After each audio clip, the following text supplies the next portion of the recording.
আধার card আছে, pan card আছে, এমনকি আপনার সব ডকুমেন্ট ঠিক আছে, তবুও কি আপনি এই দেশের ভোটার নন? শুনতে অবাক লাগলেও আমাদের গ্রামে এটাই ঘটছে। সো হ্যালো এভরিওয়ান, আমি আশিক ইকবাল। আমার এই ছোট্ট একটা ভিডিওতে তোমাদেরকে স্বাগত জানাই। একবার ভাবুন তো, ছেলের নাম ভোটার তালিকায় আছে, কিন্তু বাবার আঙ্গুলের ছাপ দিয়ে আমাদের সংসার তৈরি। সে বাবার নামটাই তালিকা থেকে গায়েব।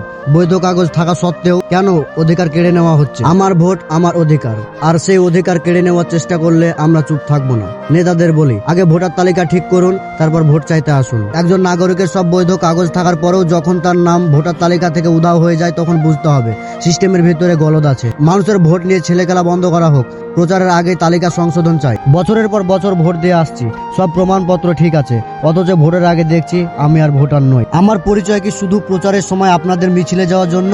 আমার ভোটের কোনো দাম নেই? মনে রাখবেন, তালিকা থেকে নাম বাদ দেওয়া যায়, মানুষের মন থেকে ক্ষোভ বাদ দেওয়া যায় না।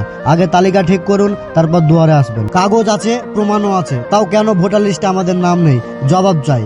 ভোট অধিকার কেড়ে নিয়ে কিসের প্রচার? আগে তালিকা সংশোধন চাই। বৈধ ভোটারদের বাদ দিয়ে গণতন্ত্র হয় না। আগে লিস্ট ঠিক করা হোক, তারপর ভোট প্রচার। মনে রাখবেন, আজ চুপ থাকলে কাল আপনার অধিকারটাও হারিয়ে যেতে পারে। সবশেষে আপনাদের কাছে আমার একটাই প্রশ্ন, আপনার কি সব ডকুমেন্ট ঠিক থাকা সত্ত্বেও ভোটার তালিকা থেকে নাম কাটা গেছে, নাকি আপনার পরিচিত কারোর সাথে এমনটা হয়েছে? নিচে কমেন্ট করে অবশ্যই জানান। তো যাই হোক, আজকের ভিডিও পর্যন্ত। ভিডিওটা যদি আপনাদেরকে ভালো লাগে তাহলে অবশ্যই শেয়ার করবেন, আর এরকম নিত্য নতুন ভিডিও পেতে আমার পেজটিকে ফলো করে রাখুন। দেখা হচ্ছে নতুন কোনো ভিডিওর সাথে।